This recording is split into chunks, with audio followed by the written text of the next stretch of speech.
Thanks for clicking on this video. I'm Barnes. I'm one of the hosts here at Bleacher Brawls. The next thing you're about to see has an image of everything that you can find us on Twitter, Instagram, Spotify, TikTok. Make sure you follow us all there. All the links are in the description below. And here's the episode.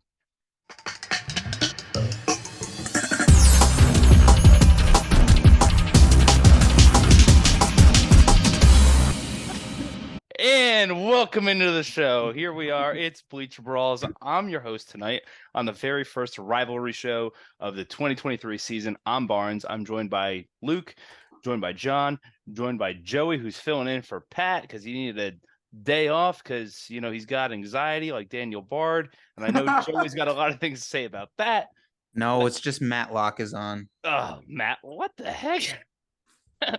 Anyway, we got a good show for you today. We got a bunch of things on the agenda. If you're watching us on YouTube, you can see the agenda down below in the comments section. If not, and you're just listening, you're going to have to just listen to the whole show. But we're going to start off with our first pitch, check in with everyone. I'm going to start with Joey because it's your first time here on the Rivalry Show. You're joining us live. How you feeling? How you doing? What's going on? Yeah, I mean, I heard you guys for the first episode of the season. You guys needed a star. You guys needed a ringer. You guys needed, some power in your show, and that's why you guys called me. And I'm happy to do the job. I'm happy to do the job for you guys. I had kind of a long weekend. School is getting, pretty intense. I mean, I haven't really done the work yet, but when I do the work, I'm sure it will be intense. So I'm happy to do this with you guys.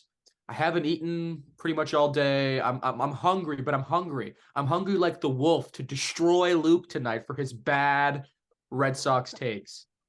What is it? Duran right now? Hungry like the wolf? But go Jaron Duran.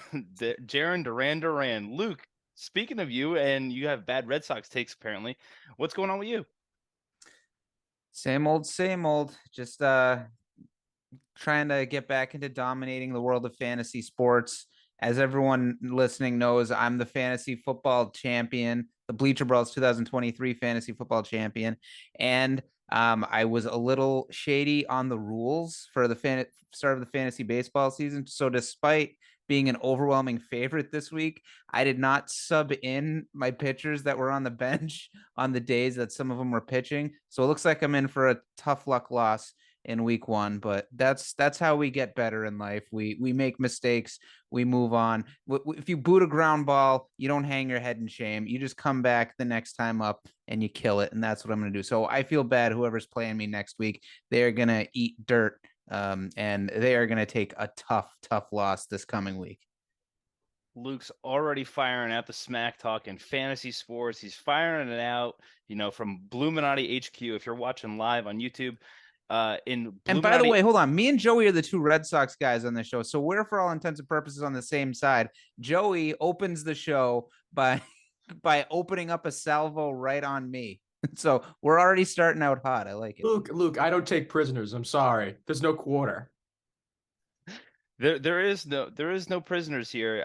After working with Joey extensively in the offseason on the A-Team show. He takes no prisoners, and you're about to feel the wrath of Joey Shigori tonight. With that being said, John, my teammate, my buddy, what's going on with you? I'm doing good. Excited for the first rivalry show of the season. Had a great day today. Me and Luke actually hung out together with another friend of ours from college, who actually, I guess, really was the first audience member ever at Bleacher Brawls, a lot of times unwillingly. And just for having fun, we're hanging out, and Luke's daughter, to break his balls a little bit, mentions that the Red Sox stink and she likes the Yankees. And you should have seen Luke's face. I don't think she's ever going to say that again. I'm sure she got a talking to on the ride home, but it was a really funny moment, and it was excellent to be able to be there and hear it. She says it constantly. Every time the Red Sox are on the TV, she says, "Go Yankees! Go Yankees!" No, we don't like the Yankees here. I do. I like the Yankees, just to screw with me. I love it. The Jimmy wrestling is the best. She's not getting a dime for college. Luke, you got to get control of that. That's your household, man. You got to get control of that. You got to hold that down.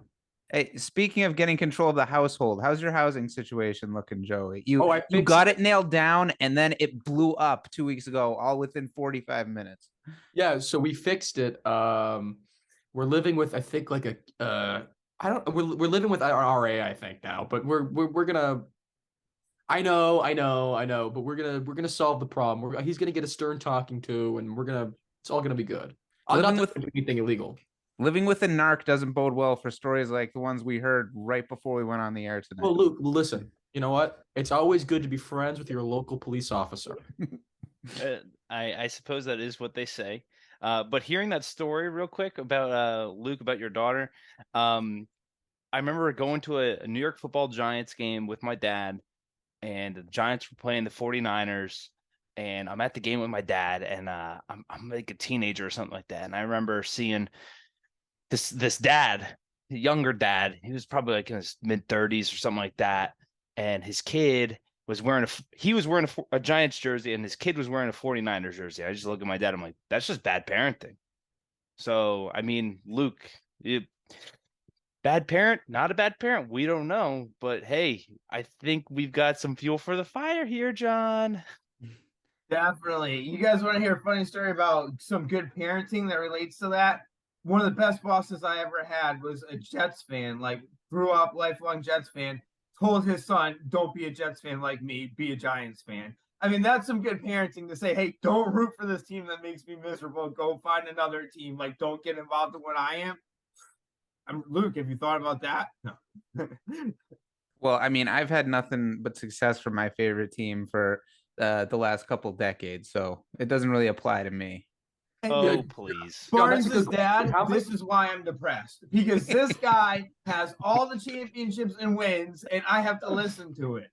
He's got all of them. He's got it all. Luke's living on cloud nine. But anyway, we're moving on. We're moving past the first pitch. And real quick, I actually just have a quick little sidebar. You know, Bleach Brawl's main group chat. We're talking about Masataka Yoshida, and something came up. Derek's grandfather apparently is not too impressed with Yoshida because he doesn't speak English. And I know that Joey was also in the group chat saying that he was at a nightclub, a Latin nightclub, and I don't think he speaks a lot of Spanish. So I want to know who does better, Yoshida in English or Joey in Spanish. Joey, you have 30 seconds to say something in Spanish. Hola, mi amigo Barnes. Me llamo Jose. Tú es bonito. Ay, que lástima. All right. I think you're doing pretty good, and this will be a recurring thing every time I interact with you, and hopefully the Red Sox guys keep it on their show because I just think that's funny. But the day that you're listening to this is April 3rd, maybe and past, but today is April 2nd, you know, the day after April Fools. So this will kind of just take us right into our first segment is April Fools.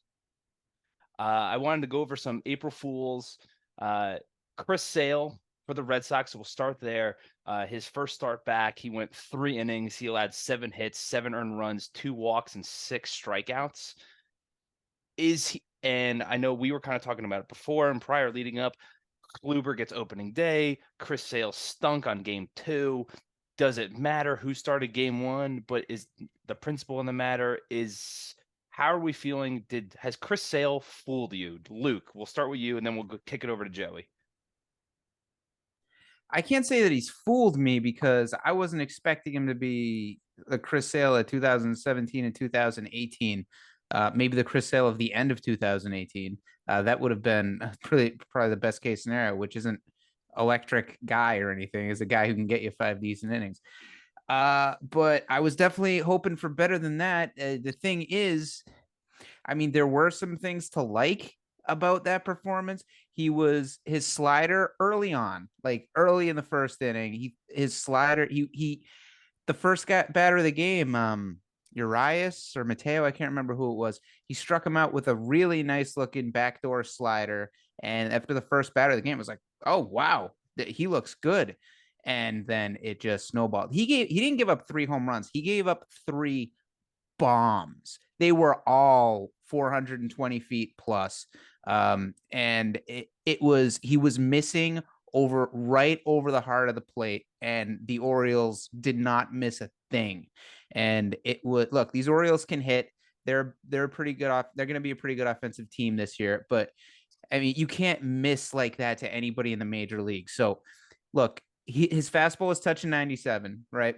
He had that good movement on the slider, but he didn't have that good movement on every slider. When he was missing over the heart of the plate. So it was really worst case scenario. He walked two guys. He rarely walks guys when he's on. He hit a guy in the knee. It was bad. So there's little bits of encouraging things. He got the fastball up to 97. The movement was looking good at times, but he's got no command whatsoever. So I mean, you can try and take little good things away. Like maybe that's a command issue that'll work itself out over the next few starts. But I mean, 3 innings, 7 earned runs, 7 hits, 2 walks, 1 hit by pitch, 3 moonshots. It's really hard to take away anything good from this. It's a big ass April Fool on all of us. Joey, I mean, Luke brings up a lot of good points right there. You know, he didn't even say home runs. He said moonshots. And, you know, I feel like I could have hit something off of that, like the way Luke's telling the story. Joey, were you fooled? Like, is Chris Sale fooling? No, he's clearly not fooling Luke. Is he fooling Red Sox Nation? Well, you know, just to start off with the positives, very much like Luke in a nightclub, he had that good movement. You know, his pitches did look good structurally. He had good stuff. He was throwing it fast. He certainly didn't look like he did at other times when he's come back before, when he's throwing like 93, 92. He just couldn't get over the plate, and his slider wasn't where his slider stopped working, and they just crushed him. I think it's natural. He hasn't pitched enough, so he's going to come out and get hammered like this. I knew this was going to happen because as I said, and as I protested earlier last month, when they announced that Klub would be the opening day starter and not Sale, I was like, oh, here it is. Here is the symbol. Sales, something's wrong, right? Like, if you're not starting Sale on opening day, that means you don't have the confidence in him to pitch, or he doesn't have the confidence in himself to pitch. So what happened in game 2 when he came out? He got absolutely shelled, right? And I think they knew that would happen, or I think they were really worried that would happen and didn't want that happening on opening day because, you know, you don't want to start off the season like that. And Kluber ended up doing it anyway. So, you know, these two guys, you know, kind of in the twilight of their careers, are both blowing up for the Red Sox in historic fashion.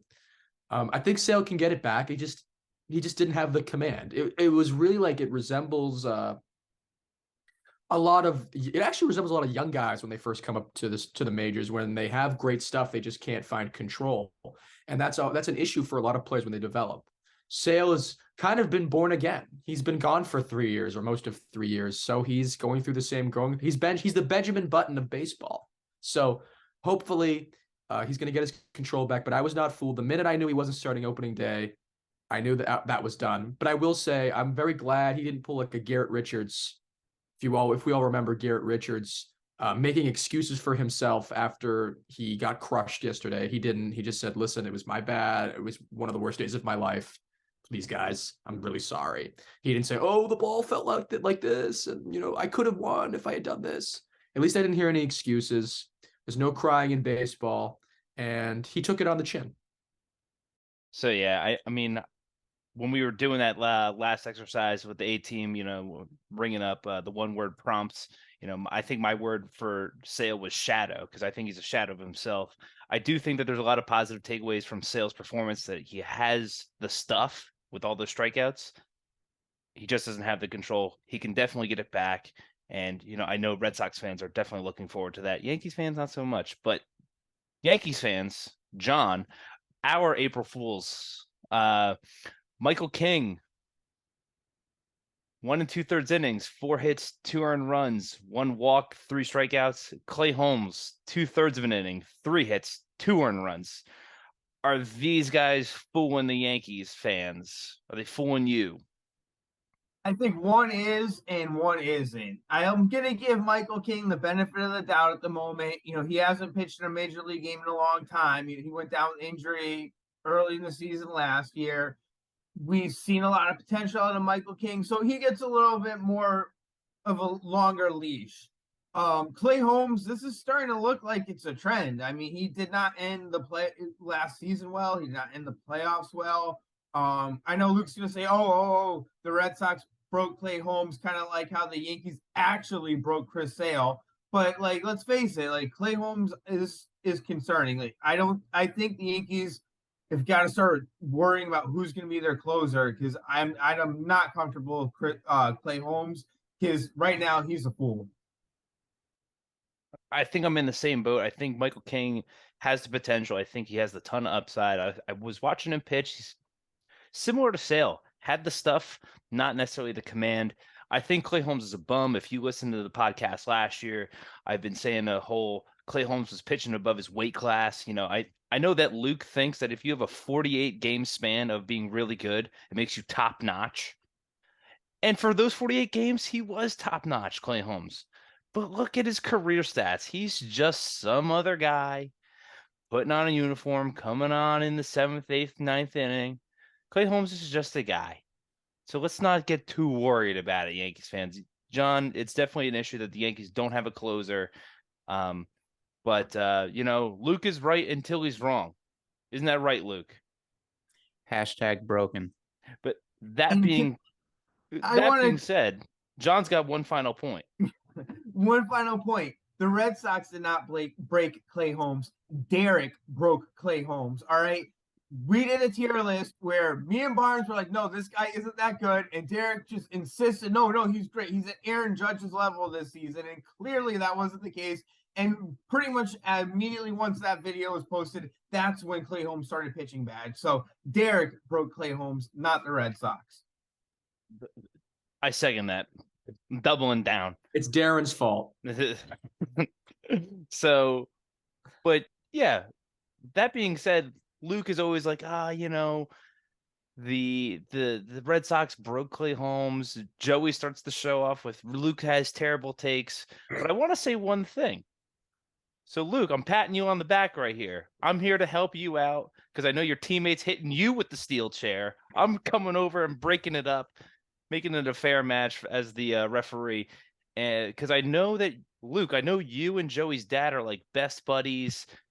Joey's sending us text messages like, yo, Duvall's the man. And Luke, you get a little moment. I'm going to give you 60 seconds to take a little victory lap on Duvall right now. 60 seconds on how you're feeling.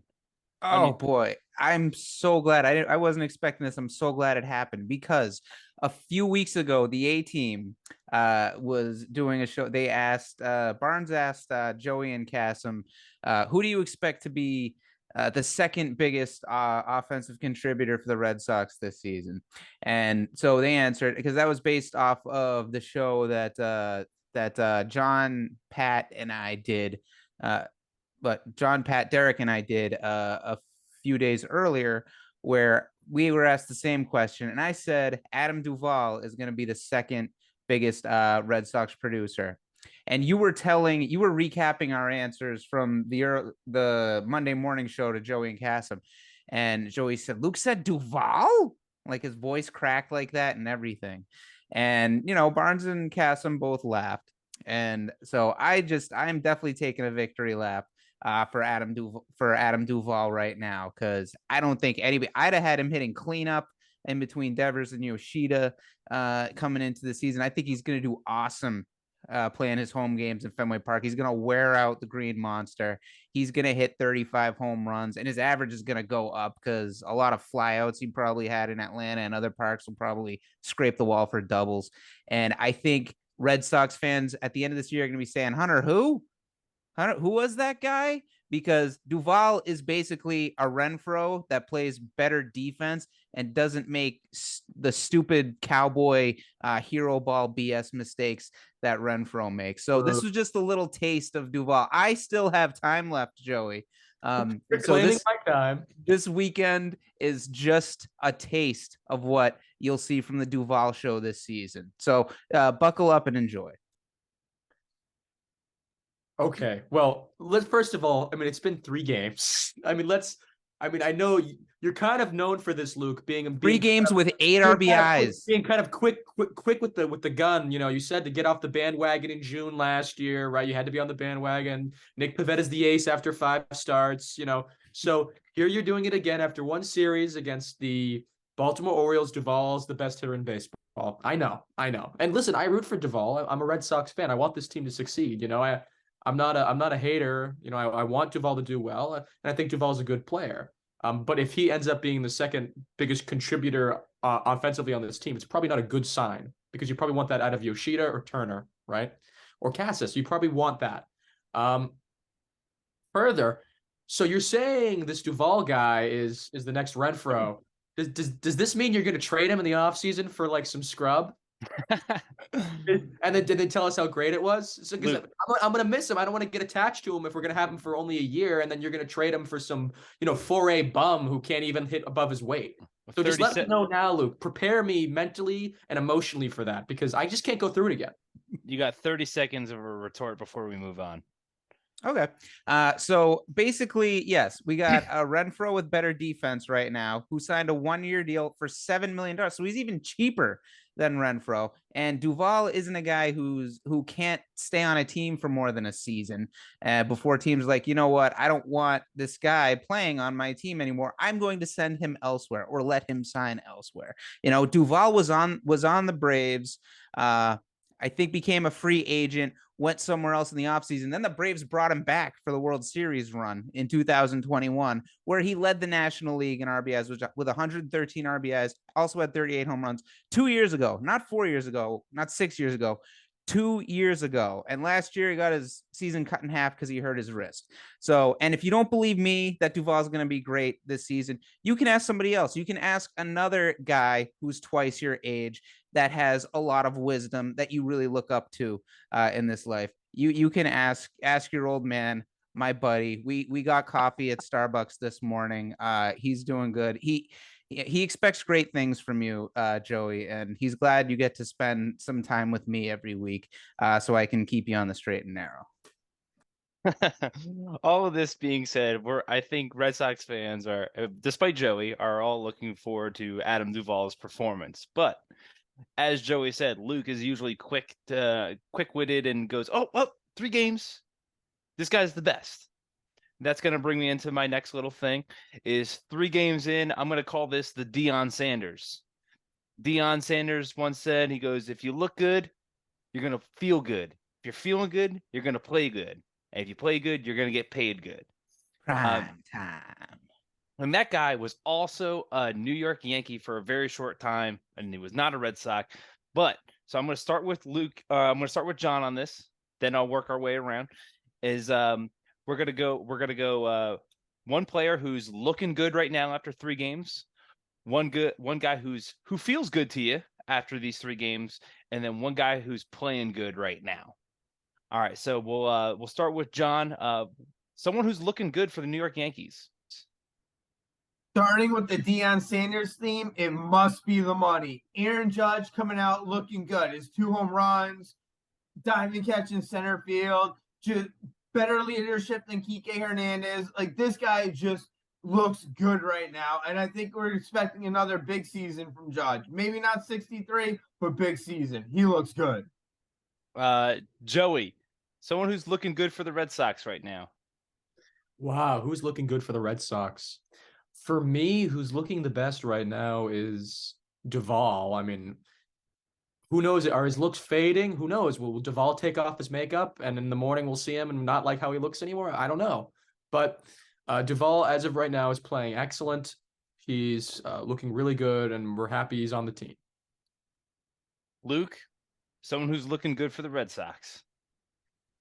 My man, my leader, Kike Hernandez. You seen him with his hat off? He's got the purple hair. He's got the neon green cleats. That guy is styling and profiling out there at shortstop. You like purple hair? You dig the purple hair, Luke? On him, it works. It does. It would work on me too, but I don't have the kind of balls to take that leap. Oh, Derek dyed his hair red. I remember he did that. Well, we all can't be as courageous as Derek. That's what we're calling it, courageous. Anyway, someone who's looking good for the New York Yankees, he pitched today. His name is Johnny Brito. He had a freaking awesome outing, 5 innings, 6 strikeouts, shutout.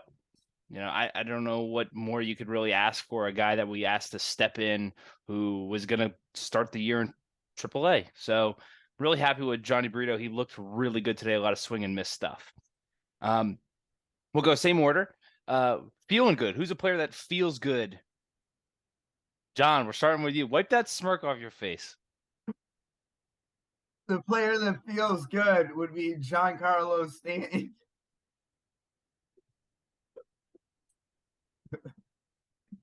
He can't even say it with a straight face. He knows Stanton isn't feeling good because he's about to injure some part of his body. No, that's not why I'm laughing. A part of Stanton's body or John's It's body? really hard to say he feels good, all right? Like, especially now it's been pointed out of what I'm saying, all right? Like, all right. There was something in the air that night. The stars aligned. Giancarlo. One player that feels good and his play, he feels like he's playing really good right now, would be Giancarlo Stanton. He just crushed a home run today. I mean, 2 home runs now. I said at the beginning of the season, he was my guy. I was expecting big things out of Giancarlo. He looks locked in right now. So Giancarlo, his play feels good. Joey, you're up, buddy. Who's the Red Sox player that feels good to you? So the thing is, I wasn't expecting big things from Giancarlo. I was expecting very mediocre things from him this season. So I'm so happy. I mean, I guess I'd be happy as a Yankees fan to see him play well because I was not expecting him to be such a big player this season. For the Red Sox, who's feeling good to me? Who feels good? When I think about this team, I think about who feels good. I'm gonna go Yoshida. It feels like it's just clicking. It's like he has an energy with this team. They're kind of, I was wondering how long it would take for him to integrate onto the team, as a player from Japan and get used to the new pitching. But he seems like he's doing a good job. He's getting RBIs. He's getting on base. He's stealing bases. He's doing everything. We've got a man who can do it all, right? So unlike Stanton, Yoshida can do it all. So I'm very glad Yoshida's on this team and he's feeling really good. Luke? Tanner Houck's feeling good to me. He didn't light the world on fire right now. He went today. He went 5 innings, gave up 3 earned runs, 5 hits, 5 strikeouts, only 1 walk. But this is a guy. He only started 2 games last year, I think. 28 relief appearance. He was the closer. Really, the few opportunities they actually had to close games. And though when he was coming up, they liked him as a starter, ended up moving him to the pen. Now he's starting only because of injuries. And between him and Kluber and Sale, he was the only starting pitcher that didn't crap his pants in Fenway Park this weekend. He went out there, he went 5 innings, giving up 3 runs. I mean, I think in the next couple of years, the quality start is going to be reduced to 5 innings and 3 runs, because I mean, going 6 or even 7 now is kind of a crazy concept almost in big league baseball today. So he feels good. Seeing him deliver, have a pretty good game today when the Red Sox had 2 stinkers in games 1 and game 2. Games 1 and 2 really felt good to me to see that, and to see him set it up. The offense got enough runs so that they could Houck could get it to the A team of the bullpen, like as if Barnes and Joey and Kasem were coming out of the bullpen to nail down the win. In that order. In that order, in ascending order in terms of greatness. I have to tell you though, I don't know if I agree with your take. I think stamina is a big deal, right? And I want Houck to go, deep, long into games, right? So I'm going to want to see 6, 7 innings, some real stamina before I can really feel good about Tanner Houck. I don't know about you being satisfied with only 5 innings, but I'd like to see 6 or 7 before I I'm satisfied. But when was the last time he started a game other than in spring training? So it's you gotta let the guy build up back to that. And if you don't mind me derailing the show for a minute here, Barnes, I remember after game 1 on the Red Sox show, Joey was so upset that after the Red Sox fell behind 8-2 in an opening day, he was like, and Cora just gave up. He sent out the mop up crew, but that's what you do when you're down 8-2. You don't bring out the really good relievers, hoping that your offense will catch up. And because he used the schmucks in game 1, Ort and Brazier and Zach Kelly, the lesser guys in the bullpen. Look who was fresh in games 2 and 3 to nail down the wins. Martin, Chris Martin, the Coldplay guy, he pitched in all 3 games this series. John Schreiber got holds in both wins. Not holds, but he appeared in both wins, got a hold today. And Kenley Jansen got the save yesterday. So that's what you do. That's why you don't chase wins like that, just hoping your team will score a whole bunch of runs and get back into it. Well, Senor Luke, there was an off day, in between these games. So game 1, there are 2 days in between, and they could have gone game 3. So there was some space to do it. And all I said was, if Corey had done it a different way, we would have won that game. Whether that is the statistically correct decision, I don't know. You can text Darren and ask him what the percentages were for that day. But what I am saying is, if Cora had put out some better bullpen guys, we would have won that game. And that's a fact, Luke. No me gusta esta take. And those Red Sox guys, you'll be hearing it, especially Joey and Luke going at it all year on the Red Sox show. But now it's my turn after these freaking guys try to hijack the show. They're holding me and John hostage. We're trying to get stuff done on this show. My guy who's feeling good, and I think to literally the rest of the fan base, Anthony Volpe. The guy's batting in the 9-hole. He's a kid. Everyone is just super excited. The guys in the lineup are excited. He gets a hit. He gets his first major league hit. Everyone's giving him like fist bumps, high fives. Aaron Judge, when they're running out for the next inning, like going out into the field, he stops by Volpe at shortstop, gives him a high five. He's like, hey, keep it up. And I think it's just a feel good story. I think he's feeling good. I think the fan base feels good about the decision, and there we go. Last section of the Deion Sanders segment is playing good. Who's the guy who's playing good? John, starting with you. For me, it's Garrett Cole. He came out and pitched really, really, really good game 1 of the season. And he is the guy, like Luke was saying about the quality starts, are going to have to be decreased to like 5 innings, maybe even like 4 2/3. But with Garrett Cole, he is going to give you 6 or 7 innings every start all season long. So going to come out game 1 and just, I think it was 2 walks, 3 hits, 11 strikeouts, no runs. The guy is just playing good, and I think another guy that came out and just looked locked in. So maybe this Yankees team, a lot of these guys looks like they're playing with a chip on their shoulder. On Cole, I read today about how Ickif lost his starting shortstop job essentially because he made an error. He dared to make an error behind Garrett Cole. And after that, it was pretty much that it was a mutual decision for him to move off of shortstop, meaning, the mutual decision was Aaron Boone and Garrett Cole mutually between those two decided to get Ickif off of shortstop and stick him somewhere else in the field. So I'm wondering, I saw Anthony Volpe in his heralded big league debut drop a 13-mile-an-hour soft blooper that was hit right to him. That was with Clark Schmidt pitching. So Anthony Volpe is, luckily safe from the wrath of Garrett Cole. I'm wondering how many chances Anthony Volpe is going to get to screw up before Cole decides to demote him as he demoted Ickif. John, hold on here. Let me take this one. Before this gets into the next brawl episode, which you should stay tuned to, because I'm going to let John and Luke brawl it out on a future episode that you can hear on your podcast listening app of choice. But here it is, Luke. How many times has Joey screwed up for Bleacher Brawls? How many times has he may have shown up a little late, maybe can't make a recording? He's still on the team. Hell, he's replacing Patrick. What does that say about Patrick? I don't know. I'm gonna leave it there. I think that the Yankees fans and the Yankees organization is gonna give Anthony Volpe the leash. If you listen to the Yankees episode, we actually just said that last week we're gonna give him the leash all year. You got to take it easy. Like, listen, if he's booting a ball every game for 160 more, like 159 more games, all right, then that's another conversation. But we got to move on with the show. We can't sit here and nitpick all Luke's little intricacies because, as Derek says, losers focus on winners. Anyway, moving on. Joey, who's a guy for the Red Sox that's playing good out in the jungle in Boston?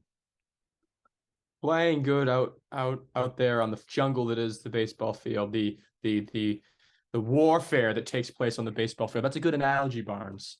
I'm thinking someone that's playing well. I'm liking what's going on. I'm liking what's going on at third base with Rafael Devers. I've seen him make a number of good plays in this first series, plays that I really never would expect him to make.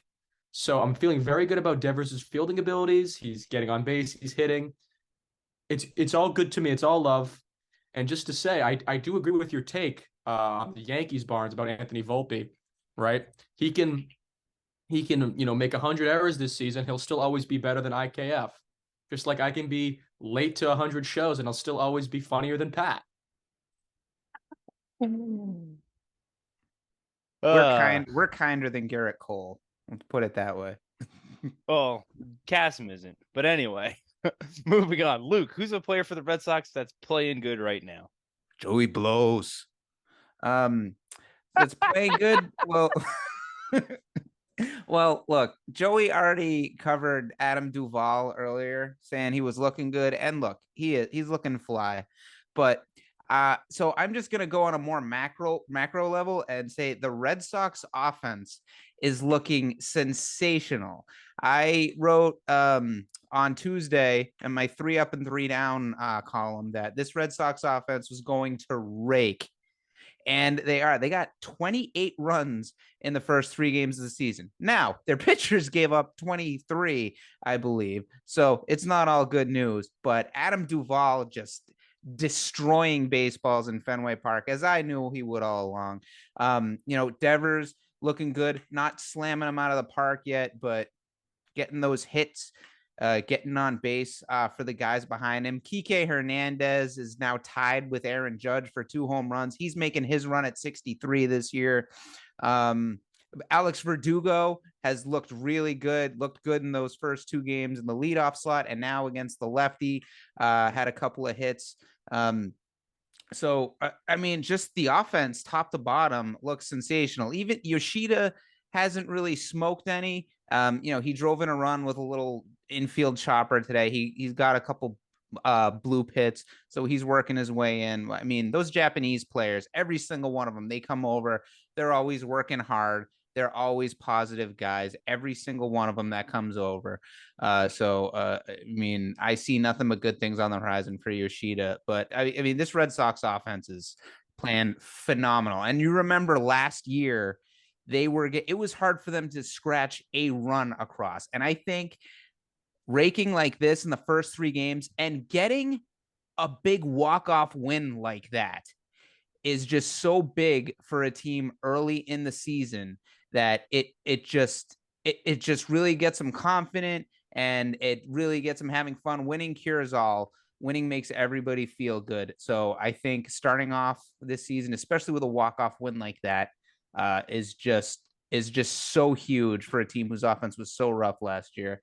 And you know what's not looking good? The LED lighting after a Red Sox win, after a walk-off home run. It looks so crappy. It looks so Bush League. It looks like a Raptors game at halftime. I can't stand it. Lose the LED flashing lights, Fenway Park. You're better than that. I actually don't think they should have lights at Fenway Park at all. They should just be all day games like 1940. Joey, the old soul living in the past. Hey, random thing. Hey, anyone who works for the Boston Red Sox organization, I used to be a lighting technician for concerts and stuff. So give me a call. I would happily work for you because you might pay me more than my current job. But anyway, my guy who's playing good right now. John said it earlier. I'm going to say it now. Aaron Judge. The guy, listen, his first at bat, he comes up and picks up where he left off. He cranks a home run. He's 6 for 13 in the 3 games. He's got 2 home runs, 6 RBIs, stellar defense. He's not making boneheaded plays out there. But he's my guy who's playing good. And that's my next little segue. I'm going to let John and Luke have it out over the leadership because, Aaron Judge picking up where he left off. Kike Hernandez, he finally shows up. He's got 3 hits. If you looked at his batting average, you're like, oh, he's 333. You're like, oh, this guy's pretty amazing. He's got 3 hits. Okay. He's got 3 hits, 2 of which were home runs. Please. Please. He's got 3 RBIs. Now and then the other day, you guys on the Red Sox show were like, oh yeah, what was with that throw from Kike Hernandez to Devers? Oh no, it was Devers' fault. Oh, it was Devers' fault. Oh, let's protect our leader. The guy still made a boneheaded play. Meanwhile, Aaron Judge, web gems out in center field. Elite defense. So, John, what do you have to say about the leadership here in New York over those Boston guys? Aaron Judge is leading by example in the field as well as at batting. And obviously, Kike Hernandez isn't doing that. Kike Hernandez is going to make his run at 63, like Luke said, 63 errors. And yes, he did have 2 home runs in Fenway Park. Were they both just over the green monster, which would have been caught in any other park? Or did they just kind of wrap around the right field foul pole? I don't know what those home runs were because I didn't see them. They're not really highlighted on ESPN and SportsCenter the way Aaron Judge is. So, Aaron Judge is the leader. Kike Hernandez is going to end up being Kike Hernandez. He's going to play to the back of his baseball card. And if the Red Sox lose 90 games, we get to sit here and say it was all Kike Hernandez's leadership that caused that. Luke, what do you got to say to John? I think John just automatically disqualified himself by being featured on ESPN SportsCenter as the litmus test on who's doing well and who's not. And clearly you didn't see either of Hernandez's home runs because they both would have cleared Yellowstone. The one today hit off the top of the light tower in Fenway Park. So, Aaron Judge better hope that he can keep up with Kike Hernandez during his chase for 63. Look, Hernandez is doing what he does. Look, he's not the guy who's supposed to be hitting in the middle of the order and jacking home runs all year. He's the guy that he'll hit wherever. He might hit at the top of the lineup. He'll hit at the bottom of the lineup. He got pinch hit for on opening day for Raimel Tapia because Felix Bautista kills righties. You didn't see him pulling the Aaron Hicks with I don't know what my role is on this team. And I'm just sad because I'm making a lot of money and not allowed to play because I suck. No, he's going out there. He's a role player. His job is to do whatever is needed and play in any number of positions and hit in any number of spots in the order. And he'll do it all, and he'll do it all positively. How many guys on 1-year contracts go out and pretty much say the old leadership wasn't getting it done? Make me that guy, and I'm gonna be the guy to take all the attention off of these other guys who are new guys who may not really stand up to pressure all that much. I'm gonna dye my hair pink. I'm gonna wear neon green cleats and say, look at me, take all the pressure off everybody else, and I'll be the focal point. I'll be the ones trashing the guys who weren't being good leaders last year. Step into that role, and I'll take all the attention to make it easier on everybody else. And while I'm at it, I will hit 2 moonshots and contribute in big ways in 2 Red Sox wins this week. And yes, Devers, he made the right play on that throw to third. It was hit to his right. The guy from second base was going. He made a perfect throw to third. Devers was late getting to the bag. Plain and simple. Kike Hernandez, the better leader, twice the man Aaron Judge could ever be. And Barnes, you said web gems. But he's it was a role web player. gem, Your singular. He made player. one nice play, Aaron Judge. And Duvall would have been camped under that ball and would have been waiting for it to fall in his glove. It's Devers' fault. Come on. He's a role player. You can't be the role player and a captain. And I'm Why? sorry. Why? It just doesn't work that way. You have to Why? be the leaders are the better players on the team. Here it is. Here it is. I'm shutting this down because guess what? Why can't my role player be the leader? What are you? One of these, Luke? You're the Channeling Nancy Kerrigan. No. You're the old school starting. You on BleacherBrawls.com. You have a series called Starting Nine, which I had the honor of taking over for 1 week, and it was a lot of fun. And I really enjoyed it. And I was talking with John. We're gonna collaborate. I think he brought up your next column, which I won't say on air. But he did say to make my own list for it so we can compare and contrast. In your column for Starting Nines, you go, I'm old school. I have my best hitter hit third and fourth. My best hitter third and fourth. Mm-hmm. You want your best, right? To not just be some role player. Also, that's old school. These new school guys have their best player hitting second. What are you, one of these new school thinkers now? Oh, my leader could be a role player. My leader, you're new school now. Luke, you have no integrity. Joey, what do you have to say about Luke's lack of integrity? That's not new school. Well, listen, you know, it's not new school. Luke's lack of integrity. This is well known. You know, the merchant of lies strikes again, right? Yeah, I've never bought into Kiki being the leader of this team. He's, for all intents and purposes, a journeyman. He's really never been a full-time player except in 2021. He's on a 1-year deal.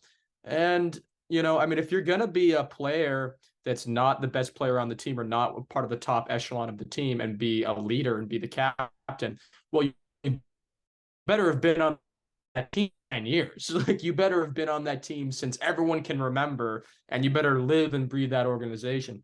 I don't see that from Kiki Hernandez. And now, I will say that he is doing plenty of interviews, getting lots of media attention, and that's great. He's, you know, he can be a voice. He can be a voice on the team. He can be someone to talk to, right? He's great doing media appearance, fine. But that doesn't mean when he goes to the locker room, he's in charge, because we all know he's not, right? You listen to people for two reasons, right? In baseball, right? The two sources of respect are you a great player, right? Or have you been doing this for a really long time?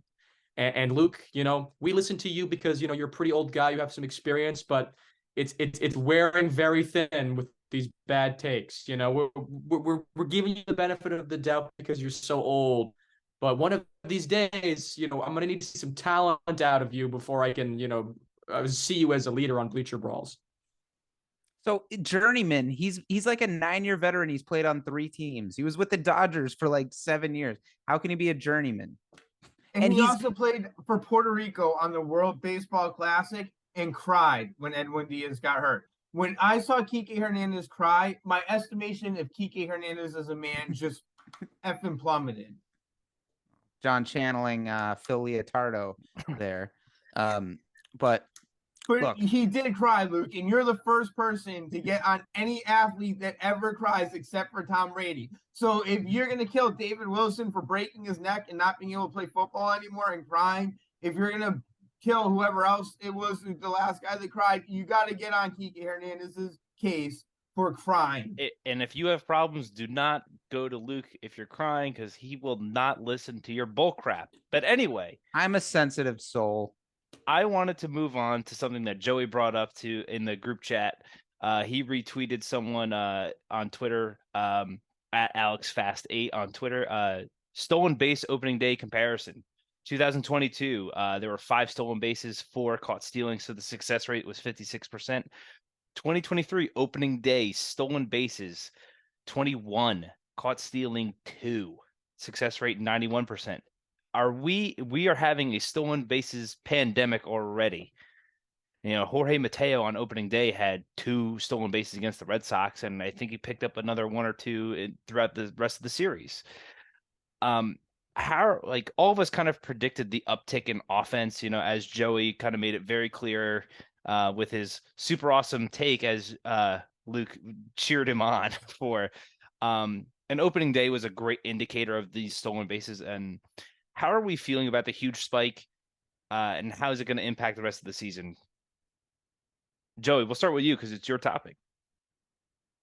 Yeah, stolen bases. You know, I've never been a big fan of them. And by the way, with my hot take, it was from January. It was a prediction, and then Luke smugly comments, "Oh, great take." That was from 4 months ago, right? I just knew it before it happened. I see into the future. But yeah, this stolen base pandemic, which is a great term, is silly. It's a symptom of Major League Baseball putting their thumb on the scale and trying to change the flow of baseball unnaturally. So when you're seeing the Orioles, for example, on opening day, steal 5 bases, and not just steal 5 bases, but steal 5 bases uncontested, right? I mean, Reese McGuire didn't even try to throw to second base. This is not good for the game of baseball. So what has to happen is they have to look at these rules, change them as soon as possible. I know they like to say that stolen bases make the game more exciting. Usually when I'm on watching TV and there's a stolen base, I don't even know it occurred until after it happens, right? I don't see it happen live, right? It's not that entertaining. It's not a part of baseball I like. It's not a part of baseball most fans like. And a 95% success rate compared to what it used to be is ridiculous. And by the way, I'd also like to say, if any bozos want to claim this year when someone steals 50 bases or when records start to be broken with stolen bases, that these guys are equivalent to the people of the past, I'm going to laugh in their face because they've changed the rules to make it easier. And this is one of the problems what baseball is doing now, is that they've changed the rules so much that it's making it much harder to compare the game of today to the game of yesterday, right? Someone could steal, 2,000 bases and people will be comparing him to Ricky Henderson. Well, Ricky Henderson didn't have these, soft rules to play with. Ricky would have stolen 5,000 bases more if he had these rules, right? So now you can't compare the two different eras of play properly because of the rules have been changed so much. It's a bad move by Major League Baseball. It's the war on pitching. They were babying these players. The players didn't want to make the proper adjustments. So they instead artificially have increased the amount of stolen bases. And now they're striking out people automatically. And I don't think anyone wants to see any of these rules. And I personally hate it.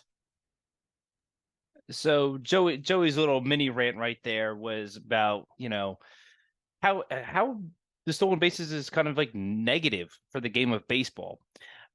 John, I want to know, is it going to be positive or negative for the New York Yankees and the stolen bases? I mentioned it earlier. Anthony Volpe already has a couple stolen bases already. Is it going to be a huge difference maker for the New York Yankees offense, who are just known for hitting home runs? Definitely. First, I just want to acknowledge, I think Joey made a great point there as far as these records being compared to Ricky Henderson and stuff. That's just going to be a great thing to follow throughout the year is can any of these guys get close to 130 single season stolen bases? Great point, Joey. I loved it. So as far as the Yankees are concerned, this is a good thing. They need this. They need a little bit of speed on the base pass. You can see Volpe already stealing a base. He's going to run. I think they have a couple guys off the bench. Well, they DFA'd Florio, didn't they? Well, maybe they don't have guys off the bench that can run, but maybe they have some guys in the minors that can run. I think this is going to be a good thing for the Yankees. And you are going to see guys like Judge stealing a base every now and then. So all in all, I think it's a positive. I don't think it's going to affect us as much as some other teams, but I do think it will help us. So real quick, before I swing over to the Red Sox perspective, is I was watching the game. I think it was the second game in the San Francisco Giants series, and they're talking about Aaron Judge. How long until he starts getting the Barry Bonds treatment, just drawing walks? We know he can run. He's not just some fat guy, some fat DH like in all the baseball commercials that have been coming out in this offseason, like Vogelbach. He's not Judge can actually steal bases. If you're an opposing pitcher, I'm going to flip this. This is going to be my segue right into the Red Sox point of view, where I'll let Luke elaborate a little bit. The Red Sox are playing the Yankees. Aaron Judge is at the plate. Are you just going to walk him, or are you going to actually pitch to him? Because if you walk him, he can steal a base and he can generate offense that way. So, Luke, I want to hear how you would approach pitching against Aaron Judge, and then how is the stolen base pandemic going to affect the Red Sox, positive or negatively? If Aaron Judge is at the plate and first base is open, I don't intentionally walk him, but pitch around him. Don't give him anything to hit. Maybe get lucky. Hope that he swings at a couple pitches out of the zone, which he's not one to do really. He's pretty disciplined. But they're the Yankees are a 3 outcome team. So if Aaron Judge, I'm no more scared if Aaron Judge is on first base or if he's on second base, or it's just, the about him stealing bases. If he's on first base or second base, it's still likely nothing's going to happen unless someone hits one into the seats. So he's on base, whether he's in scoring position or not. It's like, you don't worry about the Yankees usually beating you with singles and doubles. It's about keeping the ball in the park.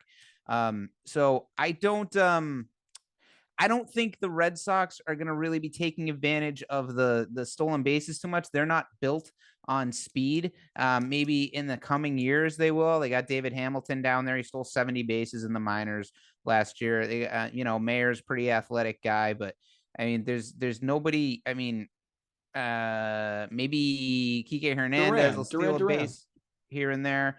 Durant, well, yeah, if Durant improves enough so that he can stay on the major league team, absolutely, he could really take advantage of it. But he's not even on the major league team right now. Trevor Story will probably steal a bag here and there, but they're not built on that. The lack of a shift is going to help the Red Sox a lot, but I don't see the stolen base thing being much of a being able to enhance the Red Sox offense all that much. Now, as far as the game in general, stolen bases went away. Kind of nobody was stealing anymore because it was all about, Billy Beane did this to us. Just don't steal a base, don't risk an out, don't bunt, don't try and steal a base. And then everyone took it. What does the league leader get in stolen bases every year now? Like 30, 35? When was the last time somebody stole 50 bases? I could be wrong on that, but it's not. I think stolen bases are exciting. Joey, put down your phone. What are you talking about? You don't see stolen bases until after they happen. If someone steals a base, you see the catcher make the throw, you see the play, you see the slide, you see the tag. So yeah, it's exciting. And you're an old soul. You like the dead ball era. Harry Hooper stealing 48 bases a week. Like, this is more towards that. More action, more, encouraging, more putting the ball in play. Get on base, steal second, slap a single to right to score the run. I think that kind of baseball is exciting. So I don't have a problem with more steals coming. And whatever, nobody's still going to get close to 130 stolen bases. So Ricky's record is safe. So I mean, it's just, I don't worry about people trying to say that, if David Hamilton may one day, I'm just, insert fast guy here, may get 130 stolen bases, it'll be a tainted record. And so maybe because of the rules, no one's catching Ricky. I don't care how much you change the rules. Nobody. And it's not going to be so bad because the stolen bases are happening because of the pitch clock and pitchers not being used to getting the ball out. So the runners can't time their lead. Oh, he's got 3 seconds left. He's going to throw the ball in 3, 2, 1 and get a really good jump. Pitchers are going to catch on to this. They're going to develop their game a little better to adapt to the pitch clock. So it's not going to be this crazy for long. I look forward to seeing Judge maybe try to go for a 60-60 season, 60 stolen bases, 60 home runs. I'm very torn up on Judge because he's on my fantasy team. It really it's created two sides of me that I don't like. I'm like getting excited when I see Judge home runs now because I'm like, oh, I'm gonna beat Cassim, yeah, with his own guy. But shouldn't have drafted him. But listen, you say this about no one touching Ricky's record, but there are other stolen base type records out there, right? Team records, other things like that. And let's consider the past, right? Let's think big picture, 3-dimensionally, right? How did Roger Maris's home run record get broken? The mass proliferation of steroids in Major League Baseball in the 90s and 2000s. It didn't happen immediately, but eventually, over time, they found a good enough player who had enough, anabolic steroids in his body, and he hit 73 home runs. He broke the record, right? So if you create the conditions where you basically pump up, you put the rules on steroids, you pump it up. I mean, you're having teams like the Orioles, for example, stole 10 bases in 2 games. That hasn't happened since before World War I, right? That hasn't happened. That hasn't happened in 120 years. And now that's happening. If teams are going to be stealing 5 bases every game, then there's going to be some guys and as the game adjusts to these new rules, there's going to be some guys stealing 100 bases a year. And now there's a dude playing music outside of my dorm room, probably paid by Luke himself to drown out my noise. But don't be so sure. No, that's your walk-off music, like at the Oscars when the speech is running too long. Da, da, da, da, da, da. Okay, thank you. Exactly. And now I'm playing the music for you guys, and we're gonna just move couple things, couple quick things, literally like 2 things now, or 3, for fair or foul. This will just lead us right into the wrap up of the show. Very first person that I want to come at is Alvaro Senor in the group chat, Bleacher Brawl's group chat. I know you're listening, and I know you shared this with your buddies. You wrote that Kluber will win 15 games this season. Fair or foul? Luke, go first. Who said that? Alvaro Alvaro said he's going to win 15 games. Senor. That's so foul. That's straight back into the screen foul. All right, Joey, where That you at? smells foul. That's a disgusting, reeky take. Corey Kluber, 15 wins, fair or foul? Well, with the advantage of hindsight after seeing his first start of the season, I think we'd be lucky to see him go more than 5 innings in 15 games. So no, I mean that is He might not pitch 15 innings. Yeah, that is a scorching take. I mean, I'd like to see more of the Bleacher Brawl's crew take stands on takes like that. I'd like to see Derek make a hot take like that very soon. Exactly. John, I think I know where you're at. Kluber, 15 wins, fair or foul? Oh, foul. Very, very foul. I like you, Senor Alvaro, but you got that one wrong.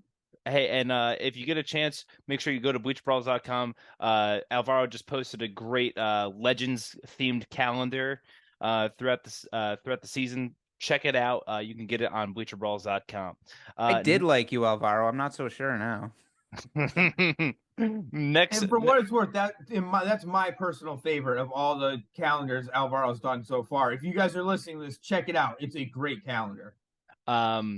Next up on fair or foul, the next 2 are actually coming from the same person. Wait, do I have 2 or 3? Oh, okay, 2. This is from Derek, the guy who likes to never say anything because that way he never gets any receipts. But guess I know what? which one this is. I don't know I don't know if you know which one this is. This was in his Bleacher Brawls column about the MLB division winners predictions. He predicted in the AL East that the Rays would win the division. He also predicted AL Central the Guardians would win, and then the NL Central he predicted the Cubs would win. On those 3 teams, fair or foul? John, I'll start with you. I'm sorry, can we read that one more time? I got distracted and it's my own fault and I know it. The prompt is Derek made a prediction that the Rays would win the AL East. He made a prediction that the Guardians would win the Central and the Cubs would win the National League Central. Fair or foul on those 3 takes? I'm going to have to go foul. I don't see the Cubs out beating the Cardinals for that division. The Rays are not winning the AL East, and the Guardians were the last one, right? Mm-hmm. Yeah, I could see that happening, so he might have got that one right, but I don't see the other 2. Joey, you're ready. Oh, I'm ready. Yeah, I mean, they say a broken clock is right twice a day. In this one, Derek's only right once. I think the Guardians could win the AL Central. I think the other 2 are totally impossible. It's very funny though. Derek is somehow worse than a broken clock. Luke, where are you at? I think it's fair on the Guardians. I expect them to win the AL Central. Totally foul on the Cubs. What's worse in that column is he said the Cubs were going to do it on the strength of their starting rotation, which is awful. This is the worst take there is. There is not a decent pitcher in that rotation. That's not true. I love Including their James ace. Tyone. Oh, stop with the Tyone nonsense.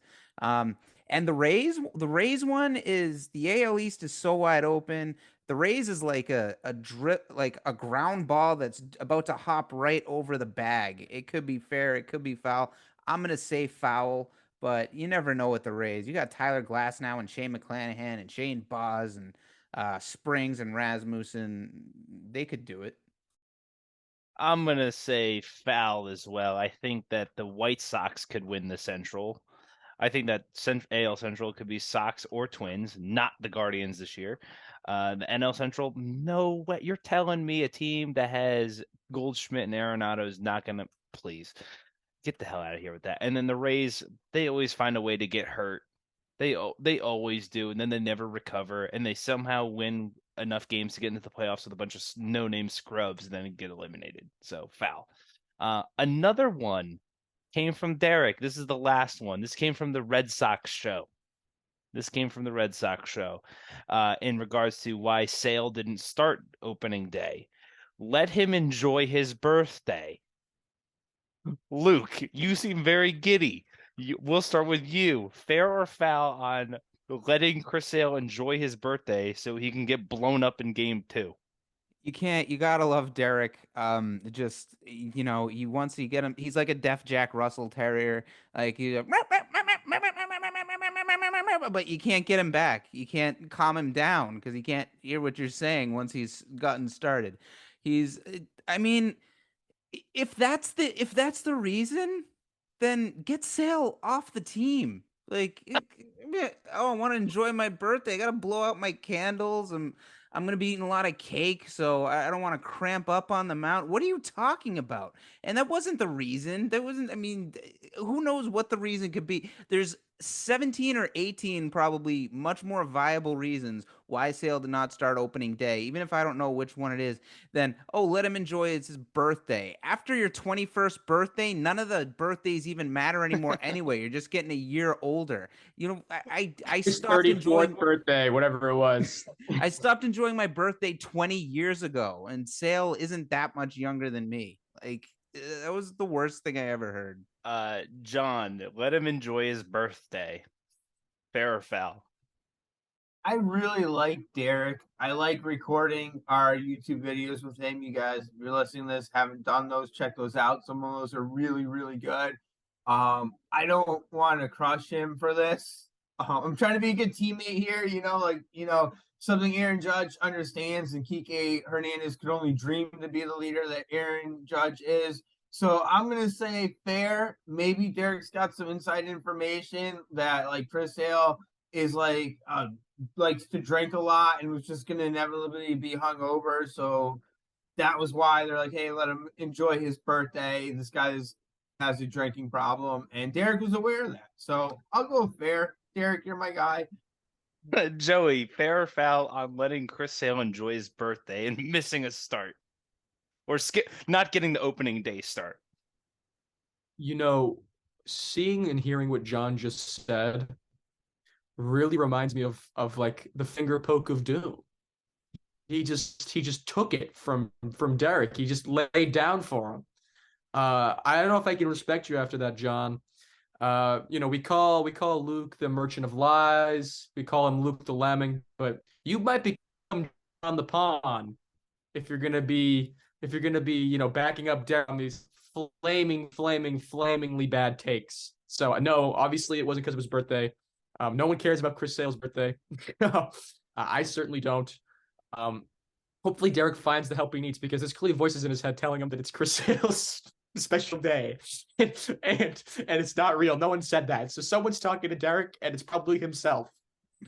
John the Pawn doesn't. You can't blame John the Pawn here. John the good teammate. Good teammate. Much like Kevin Nash, John didn't have creative control. John doesn't have creative control, just like Hulk Hogan. Derek does. Not many people know this about Bleacher Bros, but Derek has a full creative control clause. So John had no choice but to back him up there. I'm exempt from it. I signed my contract after Derek, so I put in language negating his creative control over me. But John's just the Kevin Nash here. He had no power. That doesn't work for me, brother. Stroking the Fu Manchu. That doesn't work for me, brother.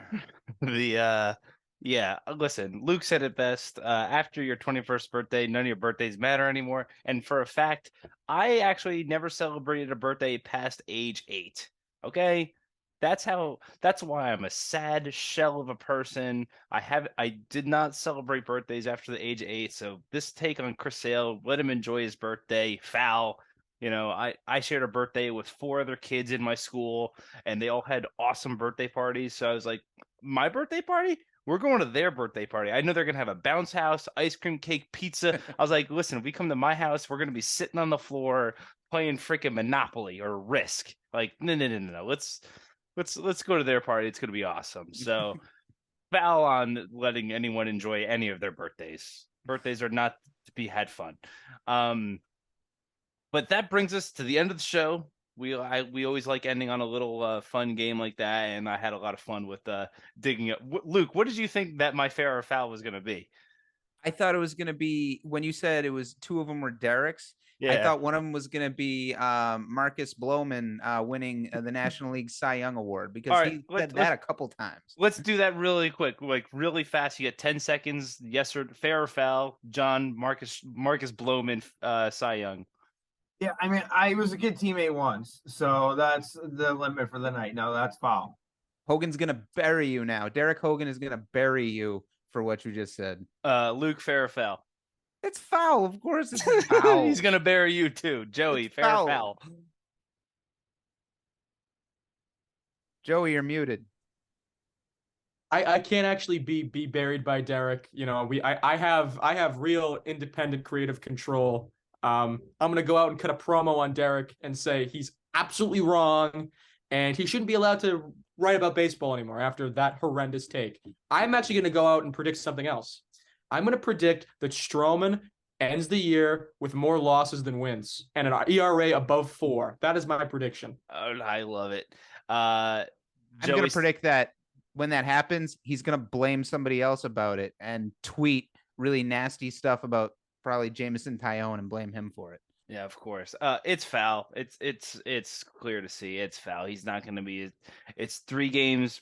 He has 1 start. Whatever. He looks good. He probably feels good, but he's not going to play good. But anyway, here we are. We're at the end of the show. Everyone, you get 1 minute to wish the listeners a happy listening rest of their day. And just a final thought on the show. John, let's start with you. No, start with someone else. I need a second. Oh, he's passing his time. He's filibustering. Joey, a final thought for the listeners. Filling in for Pat tonight on the Rivalry show. Filling in for Pat. I'm so glad I could do this for you guys. I know it's just 1 episode, but I know you guys all prefer my company over Pat's, so I'm happy to fill in. Give you guys, the one night show you guys needed to really start off the season with a bang. It's WrestleMania tonight, and I can smell what Derek is cooking, and it does not smell good.